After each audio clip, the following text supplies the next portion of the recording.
Bonjour à tous et bienvenue sur mon journal de bord. Les couches lavables ressemblent plus à des vêtements qu'à des couches jetables. Il existe différentes fibres pour la partie absorbante comme pour la partie imperméable et il est parfois difficile de s'y retrouver. Je décode pour vous aujourd'hui dans cette vidéo les différentes matières, coton, bambou, chanvre, microfibre, pull, laine, micropolaire. Vous saurez tout. Allez, c'est parti! En ce qui concerne la partie absorbante des couches lavables, appelez ça comme vous voulez, lange, insert, doublure, booster, couche, vous aurez le choix pour les fibres naturelles entre le chanvre et le coton. Les deux sont robustes, tiennent bien les lavages jusqu'à 90 degrés si besoin et supportent le sèche-linge. Les fibres naturelles sont cependant plus longues à sécher à l'air libre. Le coton est analergique. Je vous conseille de privilégier un coton biologique car la culture du coton traditionnel est une véritable catastrophe écologique. Le label GOTS est le label le plus exigeant en termes de qualité, de respect de l'environnement et des conditions de travail. L'absorption du coton par rapport à d'autres matières est moyenne. Le chanvre est la fibre la plus écologique. Il pousse facilement et rapidement, sans engrais, pesticides, fongicides, insecticides. C'est pourquoi le chanvre n'a pas besoin de certification biologique, à la différence du coton. Il est antibactérien et antifongique. Il n'existe pas de chanvre pur pour les couches. En effet, il y a besoin d'un tissu absorbant que l'on appelle le molleton. C'est le tissu qu'on utilise par exemple pour les joggings ou les sweats. Pour fabriquer du molleton, le chanvre doit obligatoirement être mélangé au coton. Habituellement, les couches sont à 55% en chanvre et 45% en coton biologique, excepté la marque Geffen aux États-Unis qui a réussi à fabriquer un molleton à 60% de chanvre. Le molleton de chanvre et coton bio est la fibre la plus absorbante, environ 25% plus absorbante que le coton. Son absorption est lente et diffuse. Au fil des lavages, il deviendra de plus en plus efficace en termes d'absorption. L'entretien des fibres chimiques artificielles est plus fragile, 60 degrés maximum en cas de problème, mais un lavage à 40 degrés est plutôt recommandé. Le bambou n'est pas une fibre naturelle, c'est une viscose. Cette viscose est issue de la cellulose de bambou en poudre qui est mélangée à de la soude caustique. Le liquide obtenu sera ensuite transformé en fil, puis passé dans un bain de solvant à base d'acide sulfurique avant d'être lavé et blanchi. Ces qualités antibactériennes ne sont pas naturelles, mais dues à l'ajout d'ammonium quaternaire pendant le procédé de fabrication.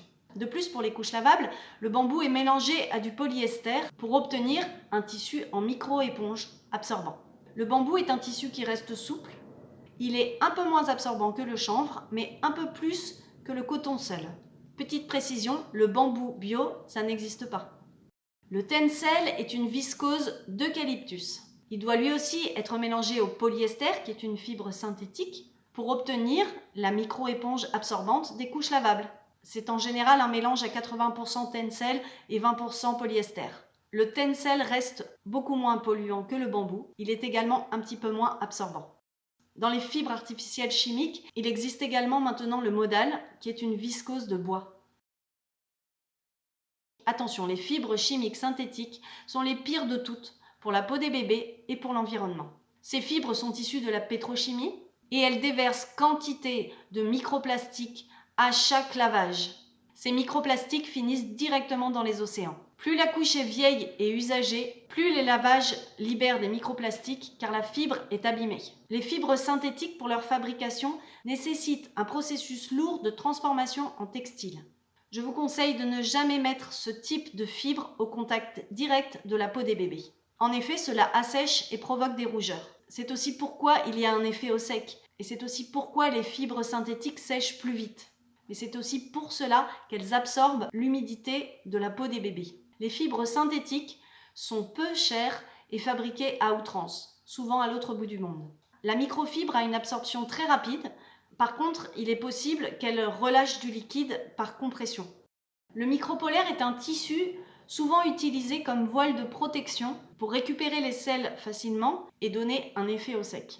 Comme je l'ai déjà dit, l'effet bébé au sec n'est pas forcément une bonne chose, car c'est aussi l'humidité du corps de bébé qui est aspirée dans les fibres synthétiques et qui assèche la peau des bébés. Les culottes de protection, ou shorty, sont les garanties anti-fuite des couches lavables. Les plus répandues sont en PUL, PUL, polyuréthane laminé. C'est une fibre chimique synthétique, donc issue du pétrole. En fait, au départ, il s'agit d'un tissu, que ce soit du coton, du polyester ou du minky, qui est enveloppé d'une pellicule de polyuréthane pour devenir imperméable. Le pull peut plus facilement provoquer des rougeurs car il est moins respirant que la laine et les élastiques peuvent laisser des marques aux cuisses. Il existe pour éviter cela, par exemple, des shorties qui ont les bords en polaire. La laine la plus utilisée pour les couches des bébés est la laine mérinos car elle est douce au toucher. La laine est une fibre naturelle animale. Elle doit être lanolisée pour devenir imperméable. La lanoline, c'est la graisse que l'on retrouve sur la peau des moutons. La pure laine mérinos est assez incroyable car elle ne garde pas les odeurs. Elle est thermorégulatrice, respirante et absorbante. Voilà, j'ai fait à peu près le tour de toutes les fibres utilisées pour les couches lavables. Comme vous l'avez compris, ma préférence ira toujours aux fibres naturelles, les plus écologiques possibles. Et vous, quelles fibres préférez-vous et pour quelles raisons? Je me ferai un plaisir d'échanger avec vous à ce sujet et d'en apprendre davantage. Je vous souhaite une belle journée, une bonne rentrée pour ceux qui reviennent de vacances et je vous donne rendez-vous mercredi prochain à 9h30 pour le prochain épisode de mon journal de bord.